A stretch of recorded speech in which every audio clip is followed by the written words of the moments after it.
Sabe, quando a gente pensa nas regras da guerra, parece óbvio que a primeira coisa a ser definida seria o que é uma arma, certo? Pois acredite se quiser, não existe uma definição oficial no direito internacional. E essa ausência não é só um detalhe técnico, não. Ela tem consequências gigantescas para tudo, desde drones que agem sozinhos até a guerra cibernética. Vamos entender juntos por que essa definição que falta é um dos maiores desafios do nosso tempo. À primeira vista, parece uma pergunta boba. Um fuzil? É uma arma, claro. Um tanque? Com certeza. Mas e um pedaço de código de computador? E um algoritmo de inteligência artificial?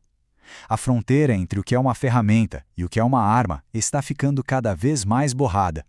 E é aí, nesse espaço cinzento, que o direito internacional começa a patinar. E para nos guiar nesse verdadeiro labirinto jurídico, esta nossa análise vai se basear na pesquisa de Cláudio Alves da Silva. O artigo dele, que foi publicado em portais como o Jus Brasil e o jus.com.br, foi um dos primeiros a botar o dedo na ferida, sabe? Identificando essa ambiguidade perigosa no direito internacional humanitário e, mais importante, propondo uma solução. Então se prepare que nos próximos minutos a gente vai destrinchar essa questão em 5 partes. Primeiro, vamos entender o tamanho do problema. Depois, vamos ver como a lei tenta dar um jeitinho para contornar isso. Aí, a gente entra no futuro da guerra, onde a tecnologia está explodindo todos os limites. Vamos apresentar uma possível solução e, por fim, revisitar um princípio super antigo que, olha só, pode ser a chave para tudo. Ok, vamos direto ao ponto. Pense em todos os tratados que regulam a guerra. As Convenções de Genebra, o Tratado sobre Comércio de Armas, a lista é enorme.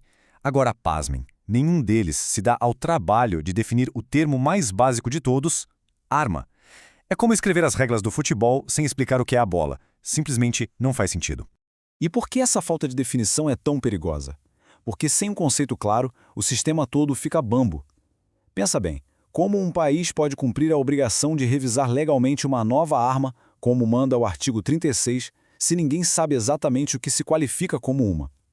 Isso abre uma brecha perigosíssima para que tecnologias como malwares de ataque ou inteligências artificiais de combate operem numa zona cinzenta, com potencial de destruição que a gente mal consegue imaginar.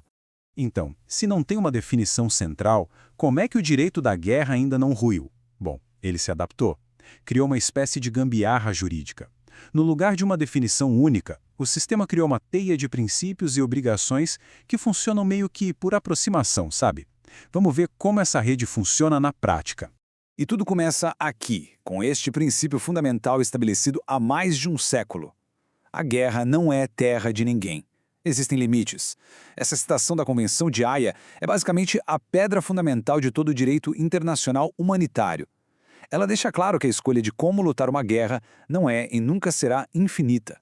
E essa ideia de limites nos leva a uma das regras mais importantes, o artigo 36. Pense nele como um tipo de freio de segurança legal.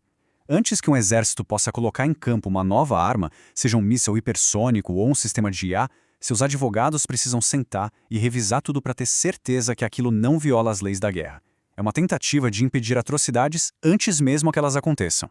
Mas, como tudo no direito, o diabo mora nos detalhes. A grande discussão aqui é quando essa revisão legal tem que acontecer. Basicamente, existem duas correntes de pensamento. De um lado, uma visão mais dura diz que a revisão tem que ser feita assim que a arma é desenvolvida. Se for ilegal, nem deveria ser fabricada. Ponto. Do outro lado, uma visão mais pragmática, inclusive defendida pelo Comitê Internacional da Cruz Vermelha, foca no uso pretendido. Por essa lógica, um país poderia até ter uma arma proibida guardada no arsenal, mas só para dissuasão, prometendo nunca ser o primeiro a usar. É um debate e tanto. E para ajudar os países nessa tarefa, o CICV criou um tipo de guia. Não é lei, mas é uma recomendação forte. É um processo com 3 filtros bem lógico. Primeiro, o país verifica se algum tratado já proíbe aquela arma de cara. Se não, passa para o segundo filtro, analisa se ela viola os princípios gerais da guerra, como a regra de distinguir civis de combatentes. E se mesmo assim a dúvida persistir, aí entra o terceiro e último filtro, a cláusula Martens, que é um recurso super poderoso que a gente já vai ver. É quase um checklist para a consciência de uma nação. Agora vamos entender por que essa discussão toda não é só um papo de advogado, mas uma questão urgente. A tecnologia está nos empurrando para um novo tipo de conflito, o que o artigo chama de campo de batalha unidimensional. Um lugar onde as fronteiras entre paz e guerra, físico e digital estão simplesmente se desfazendo. Nós estamos falando de sistemas de armas autônomas, os robôs assassinos da vida real. De inteligência artificial que pode escolher alvos mais rápido que qualquer ser humano. De códigos de computador que podem apagar a rede elétrica de uma cidade inteira. Cada uma dessas novidades nos força a perguntar de novo: o que é a arma aqui?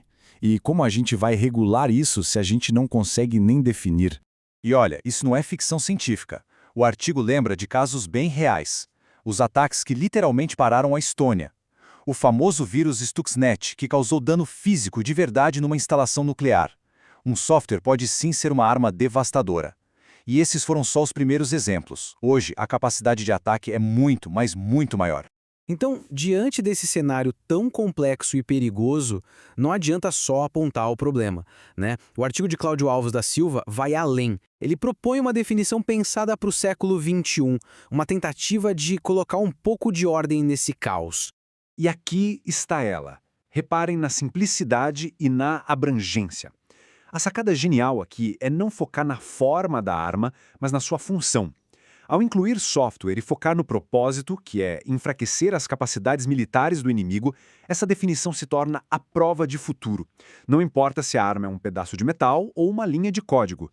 Se a intenção é causar dano militar no conflito, ela se enquadra. Simples assim. Mas e se aparecer uma tecnologia tão disruptiva que nem mesmo essa nova definição consiga cobrir?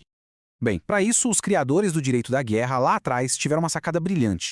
Eles incluíram uma espécie de cláusula de segurança final, um princípio que funciona como a consciência do campo de batalha. Essa é a famosa cláusula Martens. É um dos textos mais bonitos e importantes de todo o direito internacional. A mensagem dela é profunda. Onde a lei escrita não alcança, a humanidade deve prevalecer. Ela garante que, mesmo quando não existe uma regra específica, as ações em um conflito ainda são julgadas pelos padrões da dignidade humana e da consciência de todo mundo. É exatamente isso. A cláusula Martens é a rede de segurança definitiva. Quando a tecnologia corre mais rápido que os tratados, quando surge uma situação completamente nova, esse princípio garante que o fator humano continue sendo a régua para tudo. É a garantia de que nenhum combatente pode dar aquela desculpa de mas não tinha uma regra proibindo isso. E com isso, a gente volta à nossa questão inicial, mas agora com muito mais bagagem. Numa era de guerra de algoritmos e conflitos que acontecem na velocidade da luz, será que esses princípios, escritos há mais de 100 anos, ainda dão conta do recado? Ou será que a velocidade da tecnologia exige que a gente transforme essa consciência da humanidade em regras cada vez mais concretas e inquebráveis? A busca por uma definição de arma talvez seja a primeira e a mais importante batalha dessa nova era.